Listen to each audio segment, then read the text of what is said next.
Nicolas é uma enganação, bicho. Porque ele é um vagabundo, porra. A revolução do Jones Manuel acaba em mim. O dia que ele debater comigo, isso aí acaba.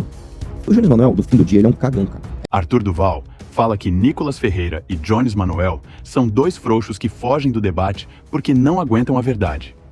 Assista até o final e entenda tudo. Agora, entrando num outro assunto com vocês, Renan e Arthur, até você citou que foi no podcast Três Irmãos, e realmente eles pendem muito pro lado mais esquerda, pelo menos pelos convidados que eu vejo lá, pelo que eu vejo, assim, é muito comunista lá, e tem alguns que vêm se destacando aí nas redes sociais, né? O Jones Manuel, por exemplo, já esteve aqui com a gente, e a gente vê um crescimento deles, e eles falam que o Lula, eles não gostam do Lula. Sim. Porque eles falam que o Lula tá sendo muito liberal. Sim. E eu queria saber de vocês se existe uma preocupação com a ascendência de alguns influenciadores falando sobre o comunismo, qual que é o risco que vocês enxergam nisso? O que vocês pensam dessa galera que tá vindo, Jones Manuel, entre outros? Vamos lá. A gente não vai ter uma revolução comunista. O Ian Neves não vai pegar um fuzil junto com o Jones Manuel e eles vão, junto com a classe trabalhadora, expropriar. Isso não vai acontecer. Assim, o risco disso acontecer é zero. Agora, da mesma forma que o Renan falou, que existe um abuso intelectual de figuras da direita com essas pessoas, existe isso também. O Jones Manuel, por exemplo, ele é um cara que ele tem um oratório, um raciocínio rápido, ele fala muito bem sobre certas coisas, mas as ideias são completamente vazias. Então, o que ele quer através disso? Eu nem sei se ele verdadeiramente acredita que ele vai fazer uma revolução. Ele quer ser candidato e ele quer representar as pessoas que... Beleza. Eu acho que ele vai ter um espaço, eu acho que ele vai ganhar protagonismo político a ponto de ter um projeto como esse, mas eu não acho que o projeto desses caras chega perto de ser um projeto majoritário. Primeiro porque é o seguinte, no fim do dia esses caras vão ter que submeter a um partido estabelecido. E os partidos estabelecidos vão falar, cara, tá bem legal, brinca de evolução, me traz seus votos e deixa eu eleger uma galera que eu quero através dos seus votos. E você pode ir também se você fizer tua cadeira, se você estiver no topo da chapa. É isso. E o partido deles, que é o PCBR, né? O PCBR não existe, só não existe, né? Então, eu não tenho medo de um projeto comunista que vai se tornar majoritário, ou que vai... Eu não tenho isso. O que eu acho que é muito triste é que como o nosso campo da direita, ele é repleto de oportunistas imbecis, a pessoa que fala qualquer groselha de forma pseudo-inteligente conquista. Que foi o que aconteceu com o Rodrigão do Três Irmãos. O Rodrigão do Três Irmãos é um cara que me deu bem, eu gosto dele pra caramba. Ele ouviu lá meia dúzia de esquerdistas falando com propriedade algumas besteiras do tipo: o Brasil é um país rico, é só você distribuir renda. No fundo, a tese desses caras é essa, rebuscada com nomes e juros de dívida, etc, etc. E aí quando você traz a realidade, o cara... Essa realidade não é o que eu quero acreditar, eu quero acreditar na outra. Então, olha só que combinação legal. Você tem uma direita muito burra falando besteiras, assim, absurdas. Você tem uma esquerda que pseudo-inteligente, que convence nas palavras com uma realidade que é gostosa. É muito gostoso você acreditar que existe dinheiro aqui e que ainda tá toda concentrada na mão de algumas pessoas, que é só tirar a renda dessas pessoas que eu também vou ficar bem. É o mesmo discurso de prosperidade que você tomar banho e acordar cedo e tomar banho gelado, você vai dar certo. É um corta-caminho gostoso, falar de uma forma inteligente, que eu acho que conquista uma galera. No fim do dia, eu acho que é muito mais perigoso esses caras fortalecerem pessoas que estão meio formando a sua opinião política para levar esse apoio por uma grande figura da esquerda, tipo, contra o fascismo, então nós vamos votar no Lula. No final, esses caras vão todos se submeter a isso. É muito mais esse o problema do que o problema de você falar, não, putz, esses caras vão, sei lá, fazer uma revolução comunista no Brasil. Né? Então, eu vou dizer pra você, cara, por mais que esses caras estejam batendo no Lula, tal, no final das contas, em 26, quando chegar o grande jogo, eles vão se submeter ao PT e eles vão levar votos de jovens que poderiam não votar no PT a votar no PT. Você chegou a debater com o Jones Manuel ou não rolou isso? Tá regando há, sei lá, 3 anos já. O Jones Manuel, no fim do dia, ele é um cagão, cara. É isso, as pessoas têm que entender isso, cara. O Jones Manuel, ele é o revolucionário de Facebook. Ele é o cara que, ele literalmente escreve assim, nós, o povo soviético. É esse tipo de bobo que a gente tá lidando. Então, o Jones Manuel sabe que se um dia ele pegar um cara que tem uma combinação de entender tecnicamente o que ele tá falando, que é uma bosta, e ter o espírito mogador que ele tem, de bater na mesa e falar, mano, ó, e dar aquela humilhada, daquela zoada, não tem como ganhar um debate. Não tem como. Então, ele jamais vai debater comigo. E eu aconselho que ele não debata mesmo, porque se ele debater, é o que eu falo. Eu até brinco, a revolução do Jones Manuel acaba em mim. O dia que ele debater comigo, toda essa aura de que ele é o empalador de direitinho, isso aí acaba. O que vocês pensam do Nicolas Ferreira, Renan? Chega a falar algumas coisas aqui, mas... Pô, posso eu? Fala. Cara, o Nicolas Ferreira é o seguinte.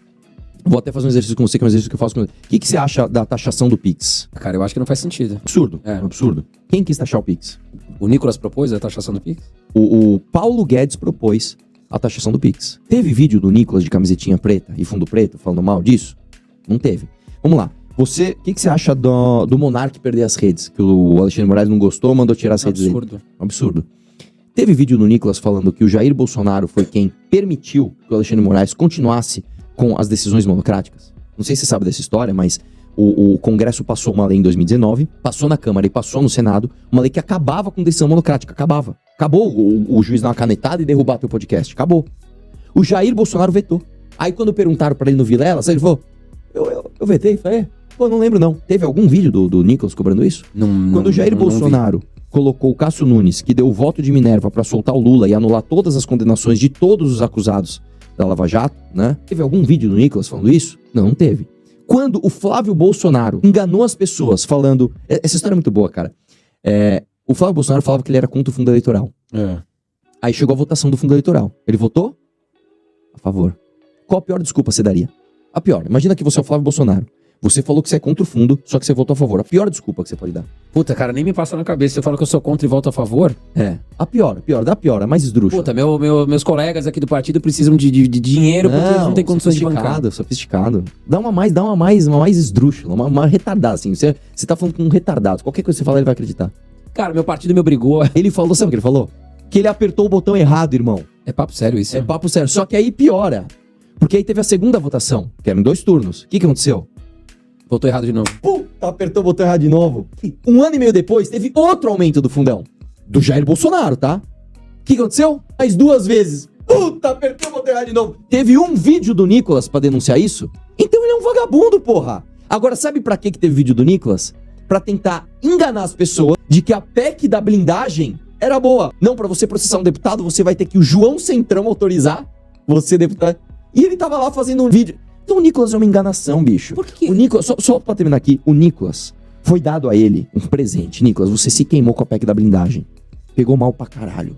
Vamos fazer o seguinte, tô a relatoria do projeto que transforma o PCC em organização criminosa. Ele pegou, fez o vídeo, ele usou essas aspas. Vamos ver quem é a favor da bandidagem. Deixou claro ali que era por causa disso, né? Pô, fez o vídeo, deu os like aí, deu like, equipe, deu like aí. Pô, passa a relatoria pra outra aí, que isso aqui é mó perigoso. Foi isso que ele fez, cara. E ele falou, não, eu não tenho estrutura como deputado federal, como secretário de segurança de São Paulo tem. Peraí, você como deputado federal, você não tem estrutura pra ser, pelo amor de Deus, velho. Eu e o Renan estamos vindo aqui de Uber e estamos batendo em frente com esses caras, velho. O cara dispõe de segurança, ele pode fazer uma requisição pra mesa diretora da Câmara e pedir assistência se ele estiver sendo perseguido. Tem várias coisas que um deputado dispõe. E assim, se eu for fazer uma regra de 3, o Freixo, que é o Freixo, ele enfrentou lá os caras da milícia, teve ameaça de morte e como vereador ficou enfrentando. Então deixa eu entender uma coisa. Assim, o brabão do Nicolas, que disse que se virar presidente ele fecha o PT, ele fecha os partidos de esquerda, ele, assim, pra relatar um projeto ele tem medo? Ele tem medo de relatar um projeto? Aí esse é o cara que os caras falam, o Nicolas é o sucessor do Bolsonaro. Eu falei, cara, eu tenho certeza que é. É um covarde picareta igualzinho o Bolsonaro. Ele é o mesmo sucessor desse mesmo espírito malandro de ser famoso a todo custo. O Nicolas é uma influencer, o Nicolas é a Virgínia da política. Mesmo lá, não da Virgínia, engana o mesmo público, é o mesmo público da Virgínia dele, anda com as mesmas pessoas, vende o mesmo discurso. É isso, o Nicolas é uma Virgínia. Aliás, a Virgínia que tá lá no... Com o Vini Júnior, né? Lá na Espanha, né?